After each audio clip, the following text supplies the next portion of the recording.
Welcome to this collaborative worship service. We are the Baja Four.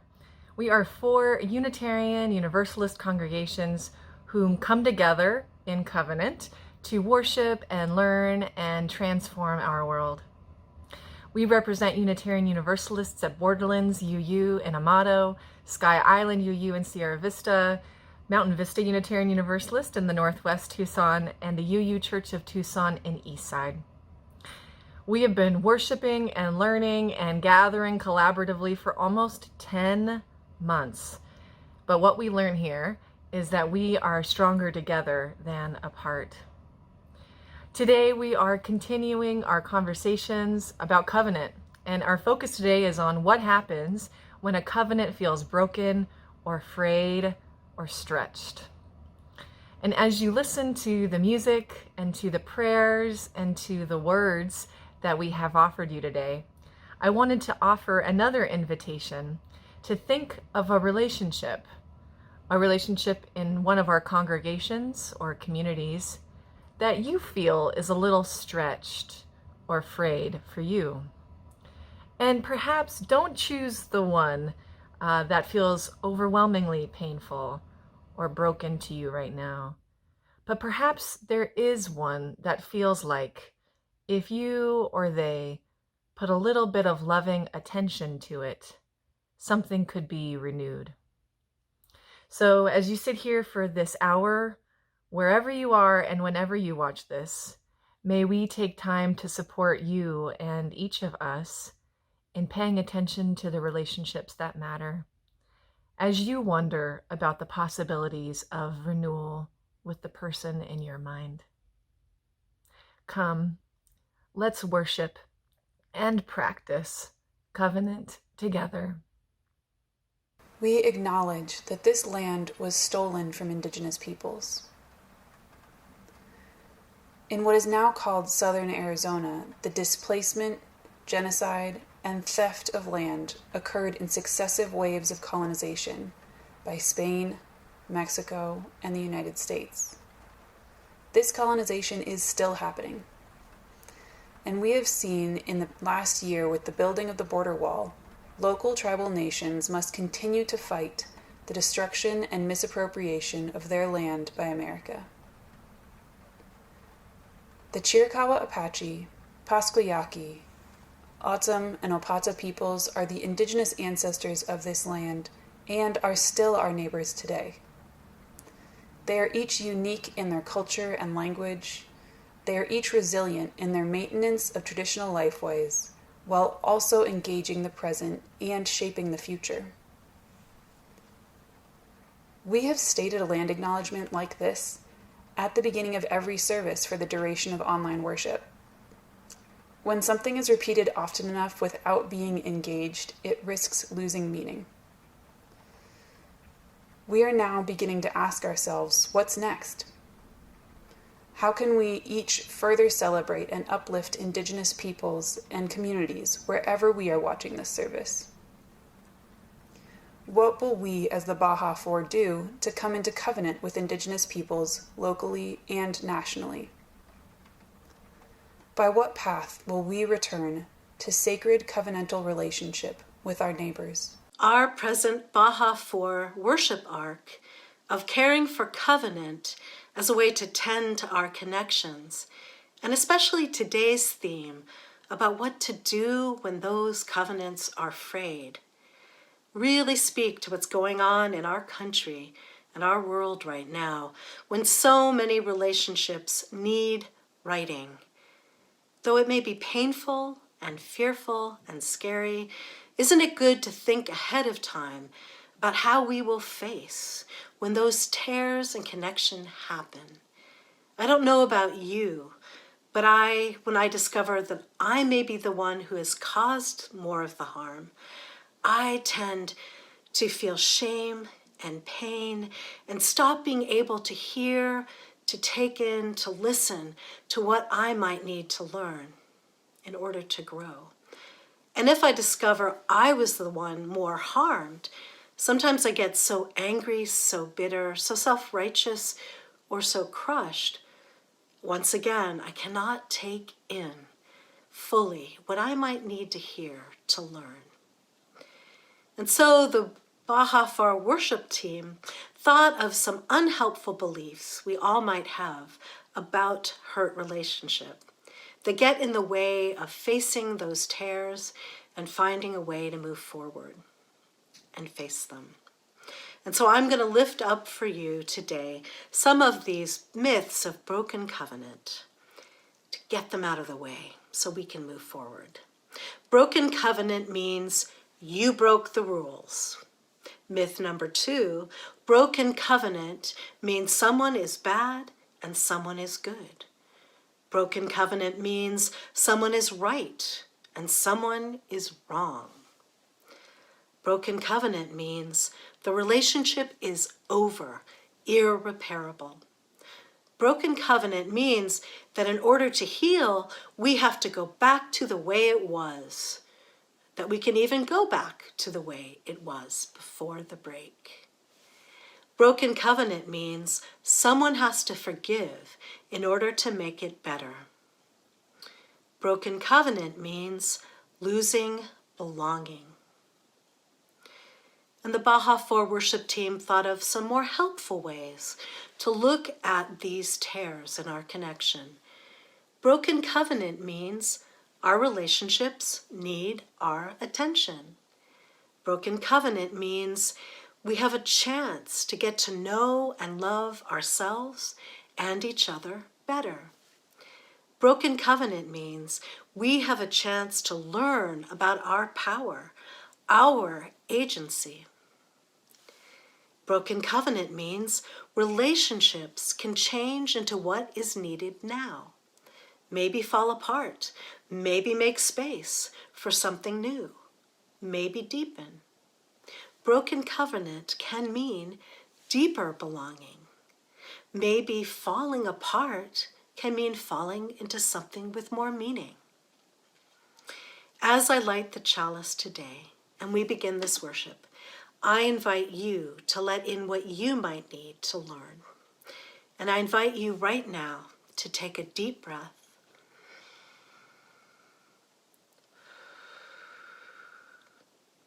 and another, and just be in your body, present right here, right now. And I invite you to take another breath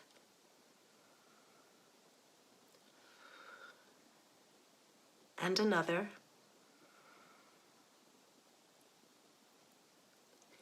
and allow yourself to open your heart and feel everything you might need to right now. And finally, I invite you to breathe and breathe and clear your mind so that you can see the truth, see the tears, and see ways we can address them.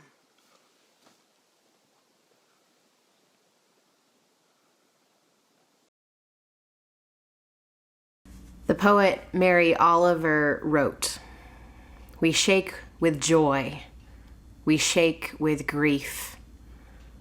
What a time these two have housed as they are in the same body."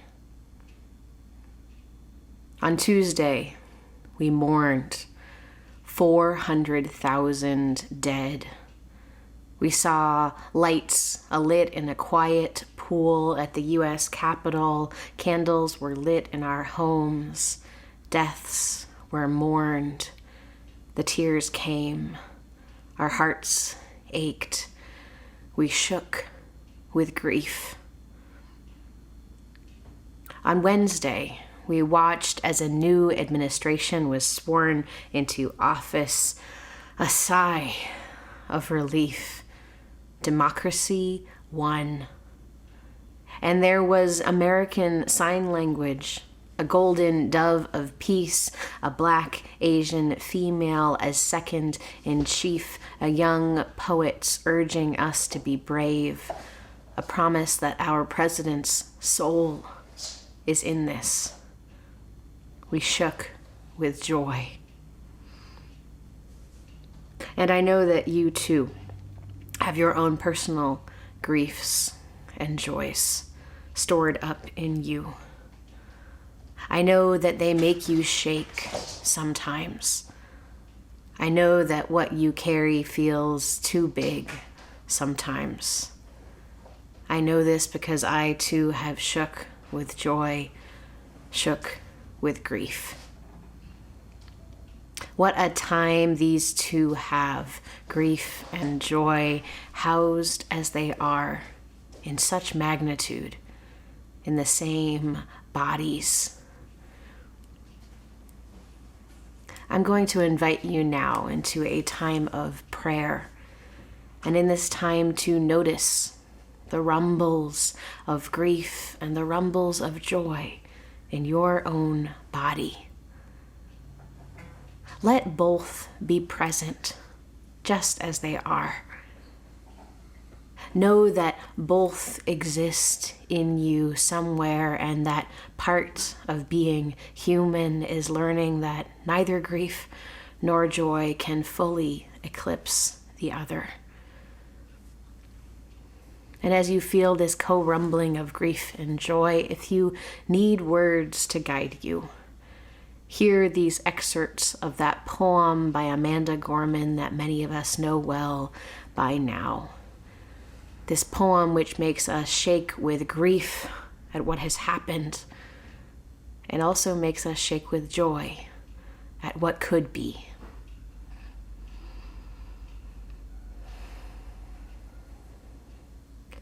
We've braved the belly of the beast. We've learned that quiet isn't always peace. And the norms and notions of what just isn't always justice. Somehow, we've weathered and witnessed a nation that isn't broken, just unfinished. We are striving to forge our union with purpose. Let the globe, if nothing else, say this is true, that even as we grieved, we grew. That even as we hurt, we hoped. That even as we tired, we tried. Being American is more than a pride we inherit. It is the past we step into and how we repair it. We've seen a force that would shatter our nation rather than share it, would destroy our country if it meant delaying democracy. That effort very nearly succeeded. But while democracy can be periodically delayed, it can never be permanently defeated. Once we asked, how could we possibly prevail over catastrophe? Now we assert, how could catastrophe possibly prevail over us? We will rebuild, reconcile, and recover in every known nook of our nation, and every corner called country. Our people, diverse and beautiful, will emerge battered and beautiful.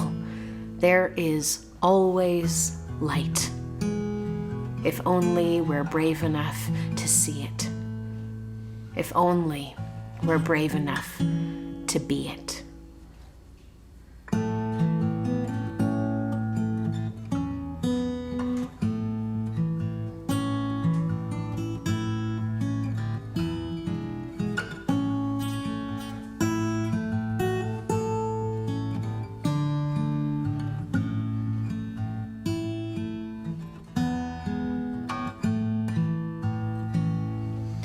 There is a love holding me. There is a love holding all that I love. There is a love holding all. I rest in this love. There is a love holding me. There is a love holding all that I love. There is a love holding all. I rest in this love.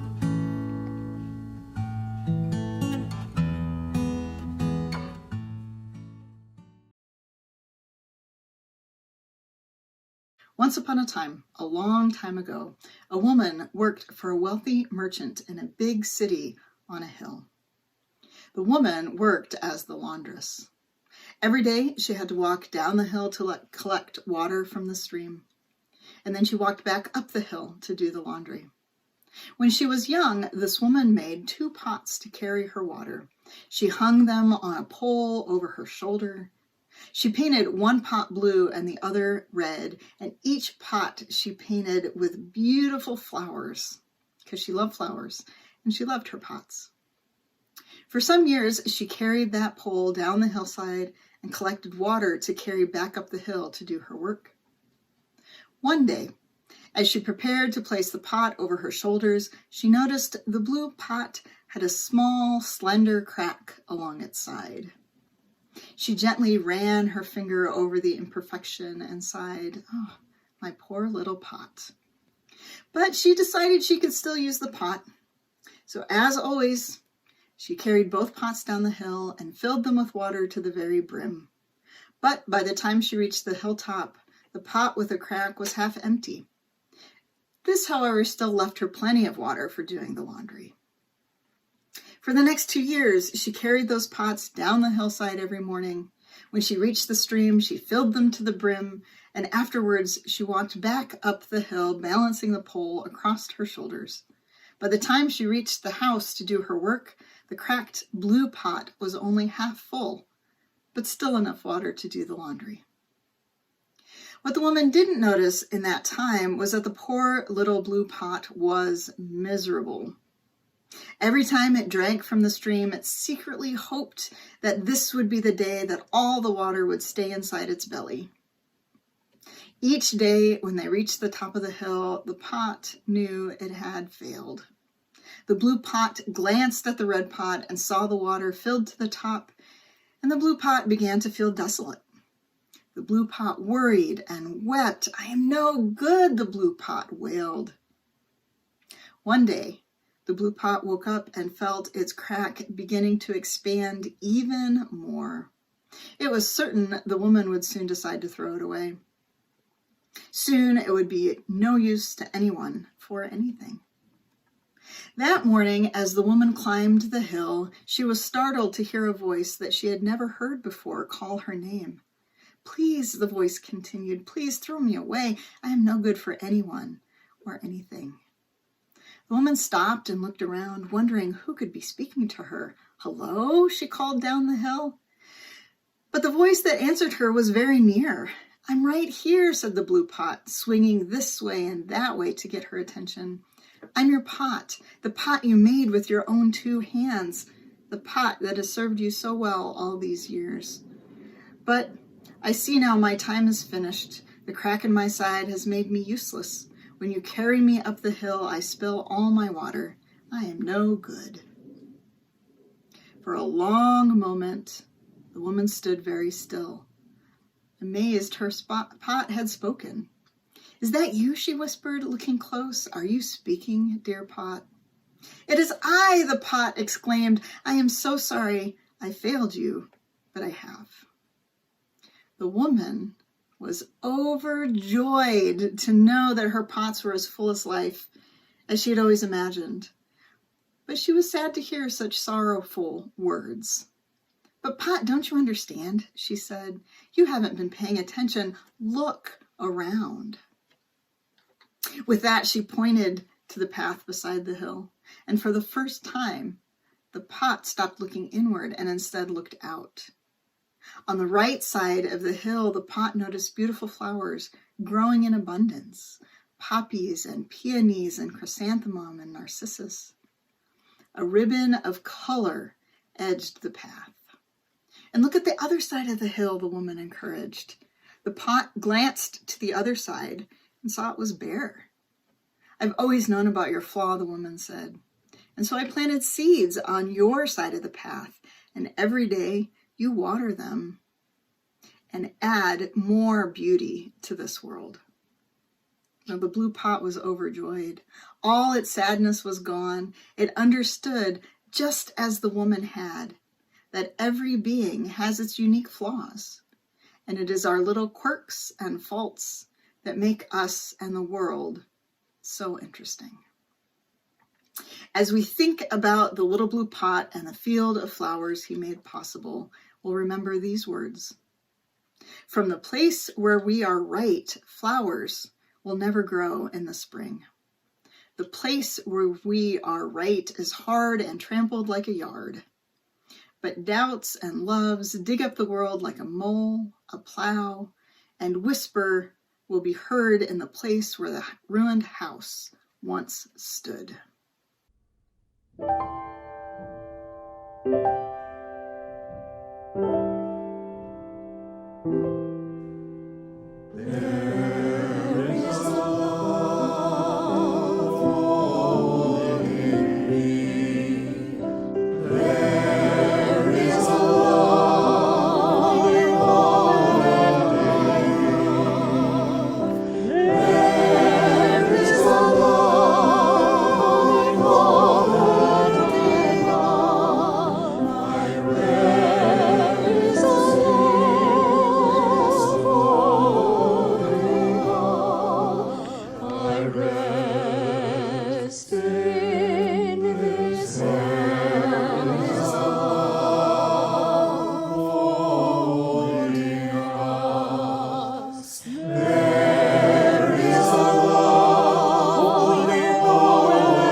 This month, we've been sharing with you experiences of our congregations doing the Beloved Conversations virtual program.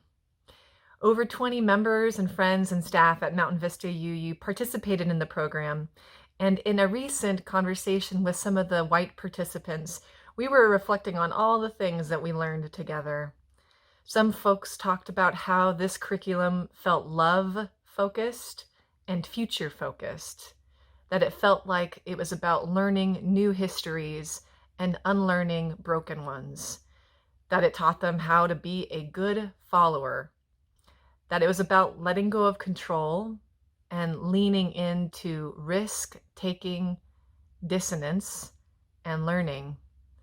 And many of us left with questions, lifelong questions, to explore and take action on in the future. Now, one of the really cool things about this curriculum, hoping that it piques your interest, is that it imagines a different way of learning. Rather than lectures and assignments that you must complete in order to be a good student, the program offers creativity, spirituality, reflection, and a kind of choose your own adventure through many resources that you can explore with a friend of yours and in a learning community at your congregation. To share some of that today, I want to show you a few pieces of art and activities that some of the Mountain Vista participants did during their time in Beloved Conversations. And may their art be a bit of a meditation for you, hoping that you might consider this program too. If you're interested, reach out to your minister for more registration information as the spring registration opens this February. We hope you'll join us.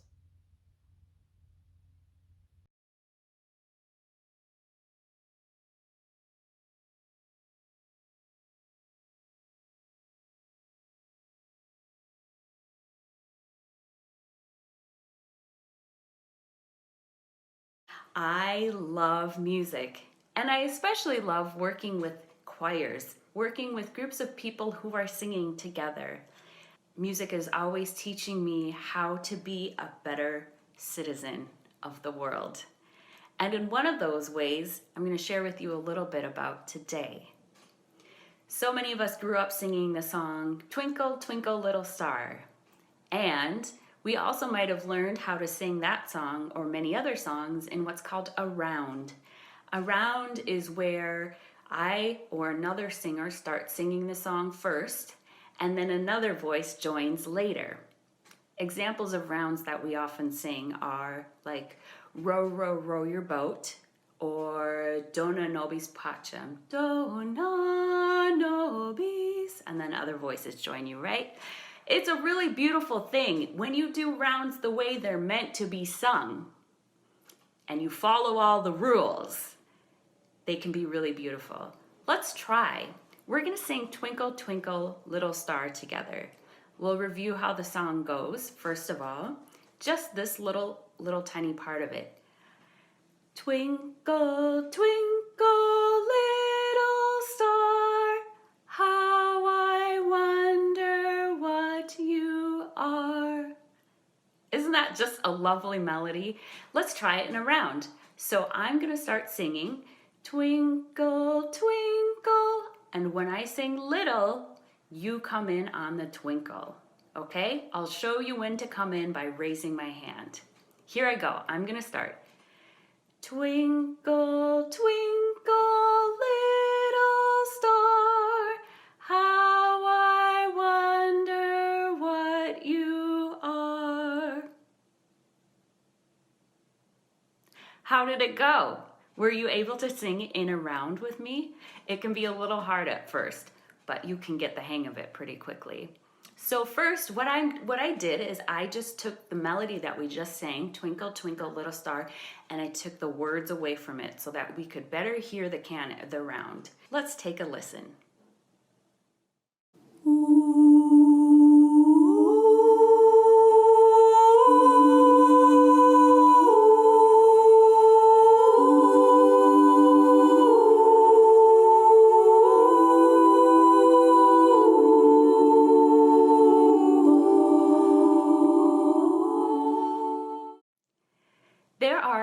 couple of notes in that song that cause, when you sing it in a round, cause what's called dissonance.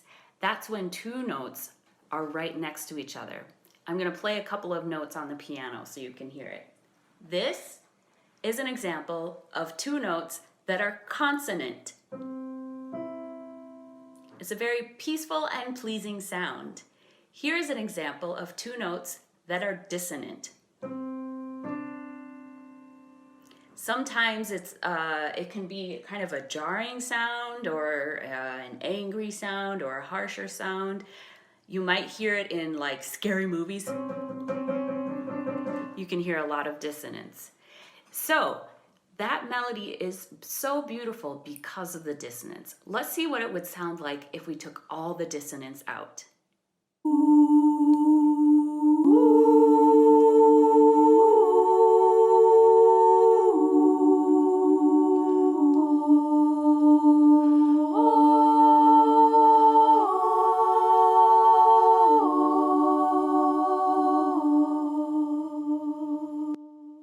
Not bad. It's very pleasant and very enjoyable. Let's compare that to what would happen if I sang the round, but I sang it a little incorrectly. What you will hear is very dissonant.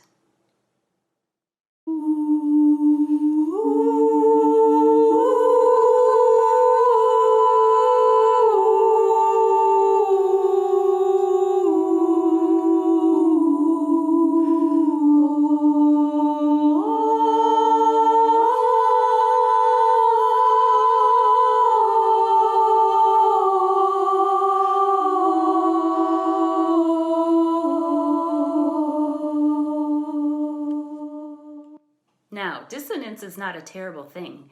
And in fact, here's where we come back to one thing that I learned from being a musician, that actually dissonance is quite powerful when you lean into it.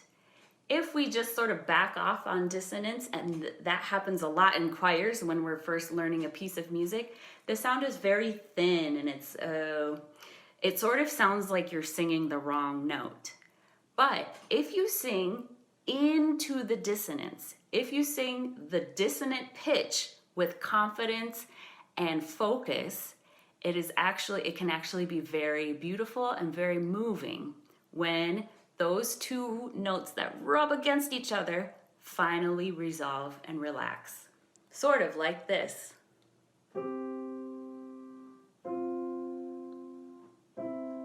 Here's the dissonance.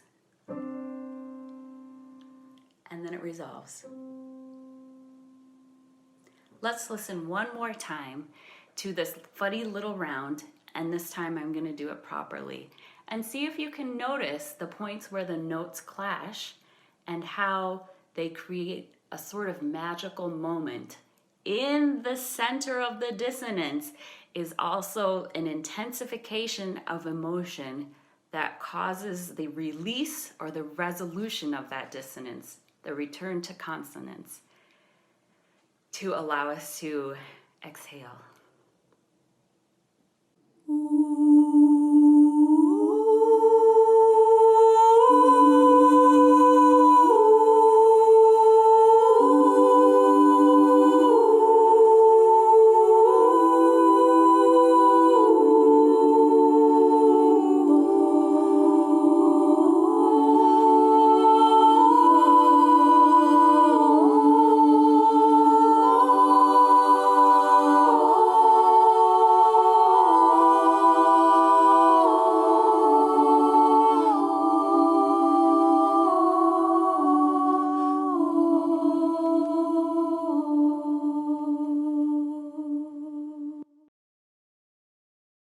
So I used to facilitate conflict mediation and conflict resolution circles with a dear friend in Los Angeles. And she was a very skilled facilitator who I learned very much from. But before we would facilitate any circle or support a couple going through conflict or a friend or even a team of people going through conflict, she and I would meet together first to center our own selves and prepare ourselves emotionally. And we had this kind of funny question we would ask ourselves. Okay, Who's going to be the front side of God and who's going to be the back side of God? Now that might sound strange. Neither of us were theists per se, but we both knew that from our own experiences of broken or frayed covenant, that for a human being to soften themselves enough that they'd be willing to be changed or hear how they've impacted another person, they would first need that kind of loving embrace. That, we would say, with our little trinkets, was the front side of God. It's that kind of warm and jammy feeling you get when someone really enters your experience of a situation, just really sits with you, hears what you experienced as truth and reality for you, and validates and affirms you. And so we would say to each other that that was the heart of God, so to speak. That was the front side of God, that wide, embracing feeling. Now, you also need something else. From our own experiences of conflict, we know that hearts don't just sit out in the open, but hearts live in rib cages. And that a loving embrace of someone is only possible if there is a structure of bones underneath that are capable of resistance and strength. So we knew that love, in its transforming power that embraces all of us, was not just saying yes all the time. Love was also saying no. So we would call that the backside of God. That is that grounded, dignified experience you have when someone tells you or you tell someone else, grounded and with honesty and clarity, without any desire to punish them or seek revenge on them, how you impacted them with your behavior or how they impacted you with theirs. And so we would bring a little spinal thing and we would call that the backside of God. It's the spine that helps you know where you stand on something. And so the beauty of this strange metaphor is that these two positions, this dignified love that rubs right up against each other, that might seem dissonant, are actually necessary if we will experience healing and accountability. And the work that we are called to do in our own lives or in our own congregations, and certainly in this world, necessitates knowing both of these places in our own bodies and knowing both of these places as love. Healing can be harder without accountability. And accountability is hard to do if we ourselves are not healing ourselves. And so real love, the radical love that we're singing about over and over again today, calls us to be both of those things. Now, Reverend Tina started us with our chalice lighting on all these myths that we might believe about broken covenant. And I know for myself, I was not taught by the dominant culture that accountability and is a form of healing that is worthwhile. I was certainly taught that it's better to be right and better to be innocent than to demonstrate the ways you were wrong or made a mistake or take responsibility. And I mean, this, I think, is true for many of us. The dominant culture loves the person who gets their way out of a mess seemingly without any mud on them, who proves they were never wrong and didn't do anything bad.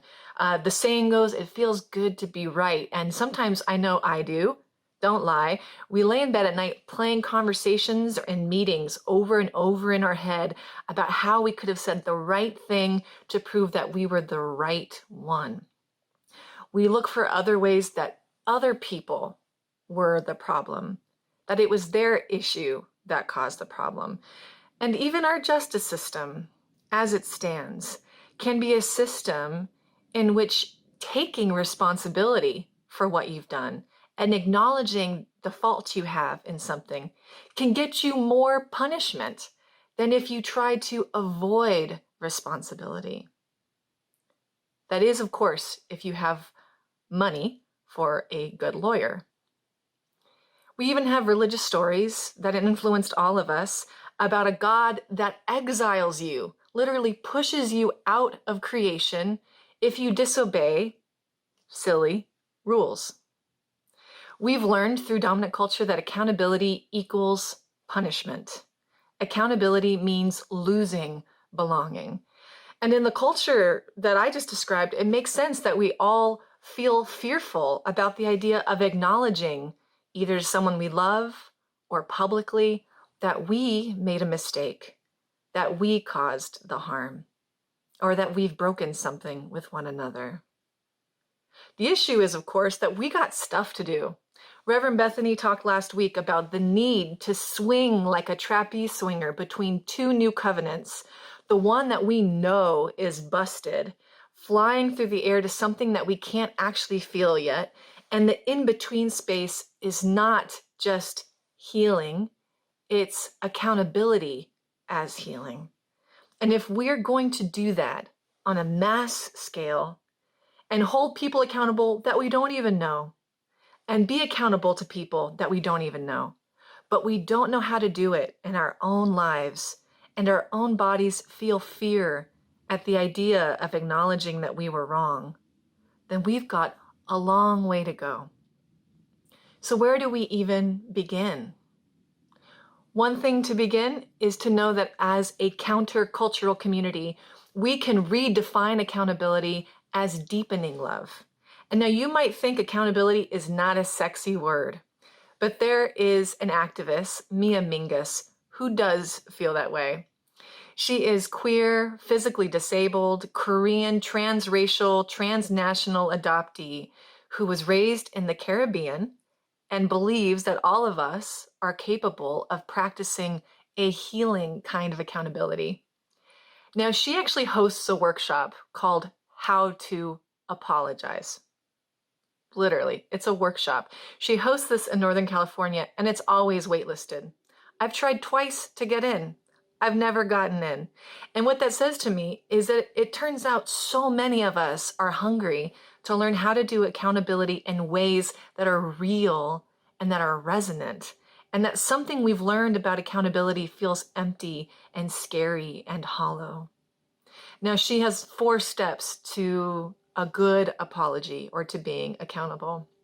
The first one is self-reflection, knowing why you did what you did, and a loving return to focusing on your own self and exploring your own life. The second is the acknowledgement, an acknowledgement that comes without giving any excuse, even if they're good. No excuse about why you did what you did, but really acknowledges the impact it had on another person and is willing to be a loving witness to that impact. The third move is repair. It's the question, I wonder what I could do, what we could do to make this a little bit more right again. It is a creative question and a generative question. And then her fourth move is to make changed behavioral commitments. It means that because we've acknowledged why we did the behavior with a loving look at ourselves, and that we've acknowledged the behavior with another human being, and that we've worked to try to make something right creatively, that then we commit to new practices and new ways of being so that the harm doesn't happen again. Now, there's one rule to this workshop. You are not allowed to go there trying to hold other people accountable. I know that might feel disappointing. You attend these workshops, Mia Mingus says, because you want to work on your accountability, your self-reflection, your apologies and acknowledgements, your fumbling towards repair, and your willingness to change your behavior and do something different is the only thing you have control over. You don't actually have control of making other people accountable. So in that way, accountability is actually a form of self-love. It's taking the time to know yourself deep enough and love yourself deep enough to know more of who you are and the power you have to impact other people, and then committing again to being more healing in the world and less harmful to the world. Now, my greatest teachers in this were all members of a collective I used to work with in California. It was the Ahimsa Collective, and we worked in California state prisons as a restorative justice group. Now, restorative justice believes that people don't break laws, they actually break relationships. And this program was co-led by folks who were on the outside of prison and folks on the inside of prison, both of whom had been responsible for harm and survivors of harm. And the concept was this: healing is about stopping all cycles of harm. And that includes the ones we do to ourselves and to each other. And that the two steps are related, that we make a move towards accountability. And when we experience accountability, then we can have more healing. And when we feel more healing, when we feel our bodies whole and full of dignity, we're actually better able to do even more accountability work. So our job together is to keep moving, healing and accountability side by side. Now, the circles that we would lead together were also always waitlisted. You would have to put up a sign in the prison that announced that we were doing these 2-year-long circle workshops. And the sign-up sheets would have every line filled out, and then signatures all along the corners. And sometimes you would have to flip over the sheet. It had been pasted to a wall, and on the backside would be more and more signatures. And again, it's just a sign to each of us that we are hungry, all of us, to do this work in a way that resonates. But we would spend multiple weekends pre-interviewing people who wanted to participate for the 20 or so spaces we had in the circle. And the one thing we asked in order to assess someone's willingness to be part of the group was if they were willing to talk openly and honestly about harms they've caused other people and the harms they've experienced from others. Both are actually very hard to talk about. And if you know anything about prison from your own life experience, you might know that being very honest about all the harm you might have done in your life doesn't always get you friends. It can actually put a target on your back. So the willingness of all of us to come together for 2 years and work on these things says something about our longing for dissonance and resolution. And we'd spend that first session every time building a covenant. What would we need from each other to be able to say hard things? How would we know we could trust each other? If we make a mistake, what will happen? People would say, how will we stop harm? All harm, including harm to each other and to ourselves. And we'd write real agreements and make real requests. Because in the very next session, our first assignment was a harm letter. Each of us would be asked to write a letter to someone that we had harmed, or a letter to someone who had harmed us. We would have to say why we thought we did what we did, what in our lives led up to it, and what we needed or what we thought might be helpful in making things right. These would not be sent, but they would be shared out loud in our circle. And so in the months that followed, we would get our box of tissues ready and we would sit in circle together and we would slowly read aloud each letter.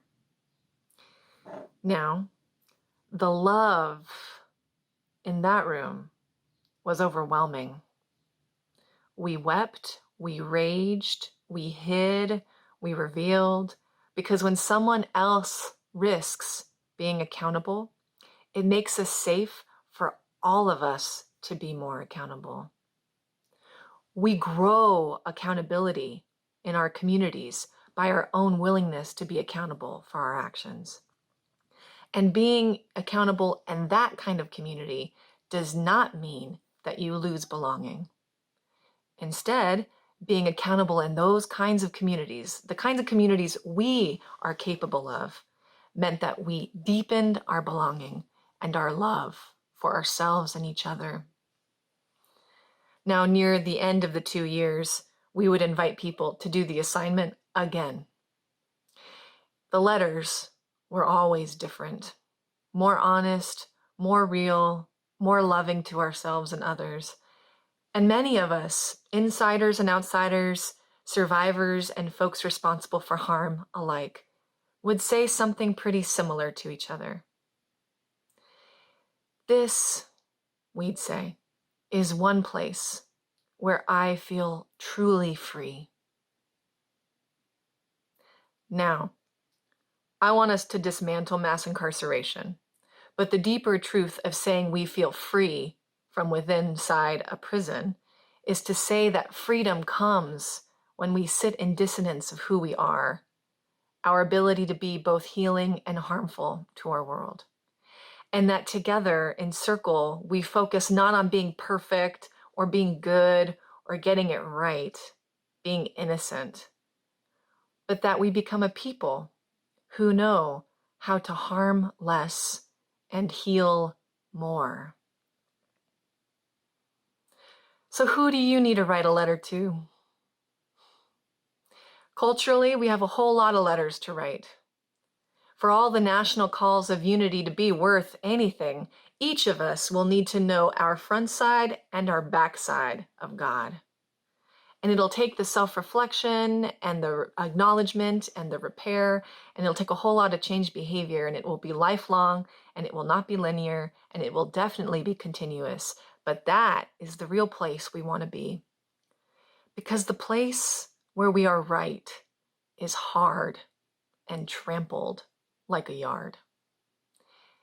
But doubt and love digs up the world like a mole or a plow.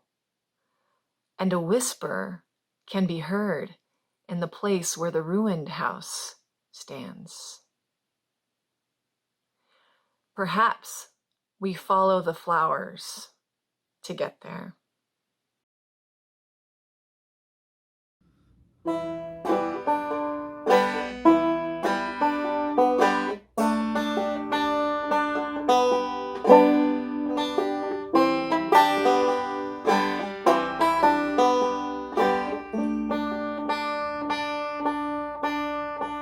What wondrous love is this, oh my soul, oh my soul. What wondrous love is this, oh my soul. What wondrous love is this that brings my heart such bliss and takes away the pain of my soul, and takes away the pain of my soul. When I was sinking down,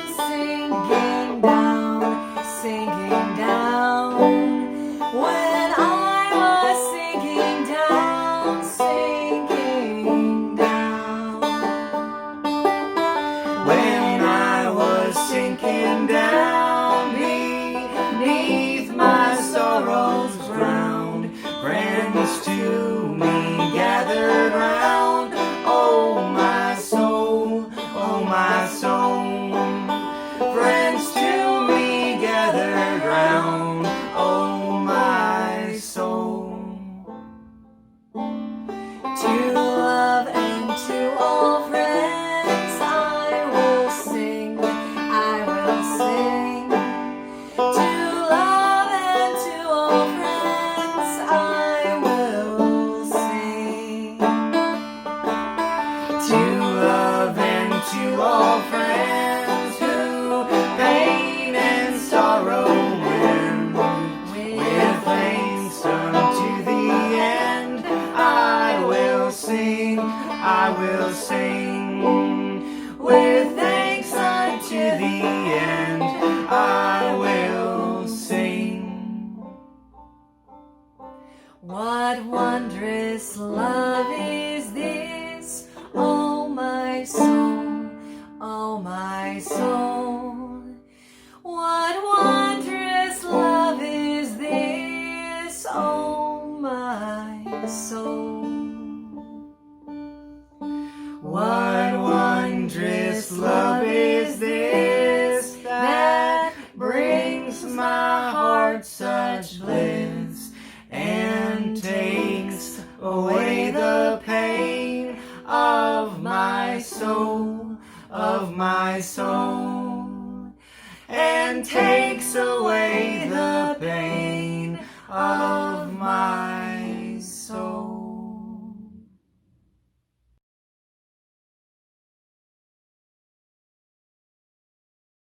I'll conclude our worship today with the words from Reverend Ann Barker, and then extinguishing our chalice in silence. She writes, "When the unimaginable happened. When we heard the news, saw the wreckage, felt the paralyzing blow, our hearts broke open and spilled out into our hands. And there we were, watching our love seep between our fingers, watching our fragile love pour out all over us, watching our love seem to slip away. When the unimaginable happened, the ache that we felt, as if love was being lost, was the ache of love's despairing truth. Now, this is the love that no one chooses, the loss so out of order, so profound, the love we did not ever want to know.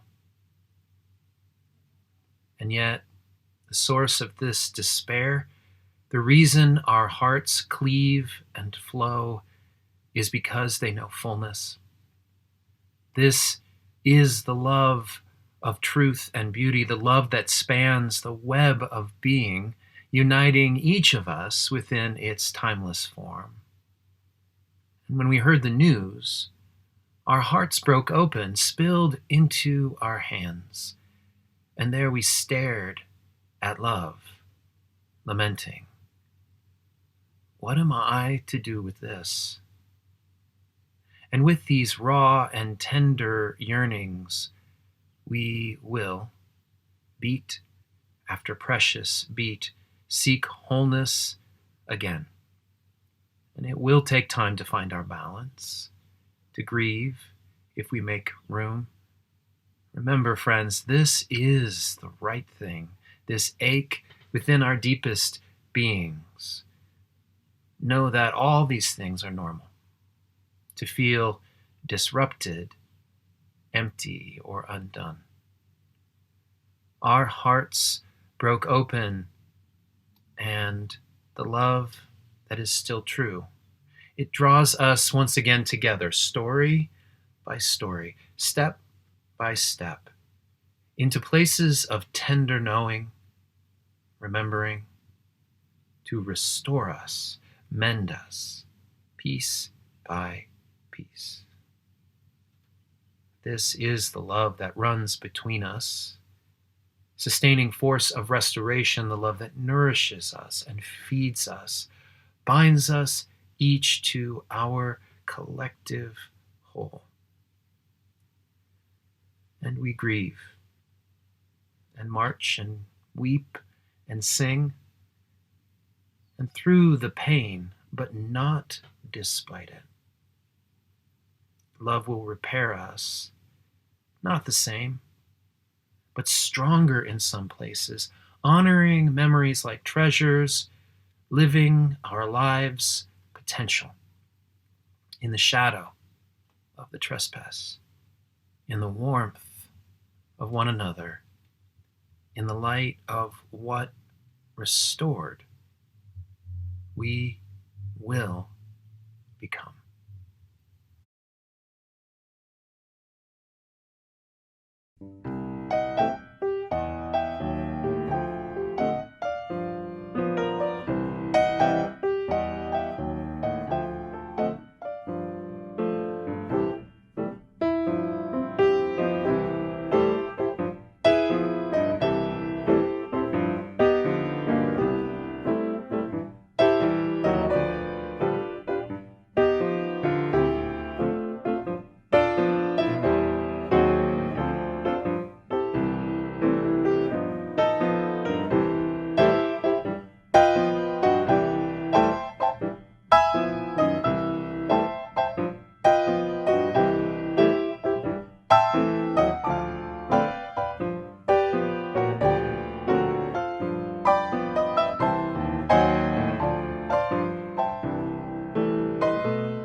baby. This is how you wake up a baby. Nah. Wake up a baby. Wake up a baby.